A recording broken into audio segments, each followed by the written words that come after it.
La chaîne des Puys en Auvergne, un panorama fabuleux et ses chemins de randonnée. Des sentiers qui appartiennent à plusieurs propriétaires privés. Alors quand il a fallu déterminer où passeraient les randonneurs, Jean-Marc Morvan, le maire d'Orsine, a dû négocier.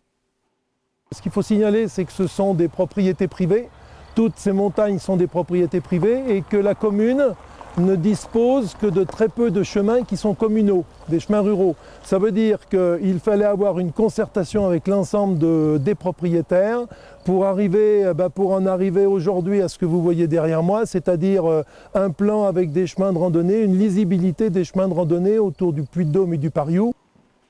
Pendant 6 années de travail, Jean-Marc Morvan a dû rassembler de nombreux acteurs. La concertation ne s'étant pas cantonnée, loin de là, aux seuls propriétaires de sentiers. On avait le parc naturel régional des volcans qui, lui, a eu un rôle de maître d'œuvre dans cette affaire, puisque la convention de passage sur les chemins est signée entre le parc et les propriétaires privés. On avait aussi le syndicat mixte de gestion forestière qui, lui, assure la gestion de la forêt, environ 1000 hectares pour la commune d'Orsine, associé avec l'ONF. Et on avait aussi donc, le Conseil général qui a eu aussi un gros rôle à jouer dans le cadre des chemins de petite randonnée, des itinéraires de randonnée et du GR.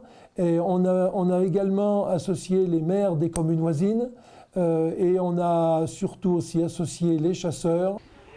Une fois tous les acteurs mis d'accord sur les chemins parcourus, la commune d'Orsine a fait installer une 60aine de panneaux indiquant le chemin pour les promeneurs. D'un coût de 35 000 €, la commune d'Orsine a bénéficié d'une aide au financement de la part du Conseil général, de Clermont Communauté et de l'Europe à hauteur de 7 000 € chacun. Ces chemins, parfaitement indiqués aujourd'hui, sont un atout touristique indéniable. Il était important de trouver des solutions et surtout de donner une lisibilité aux touristes qui venaient ici, aux randonneurs, parce qu'en fait, quand ils arrivaient ici, il n'y avait pas de signalétique et il arrivait que les gens se perdent ou ne se retrouvent pas au bon endroit. Ça veut dire qu'en plus, on ne laissait pas une bonne image de la commune. Et nous, notre objectif, c'est de donner envie de revenir. Donc, il était important que l'on fasse ce qu'il fallait pour satisfaire le touriste.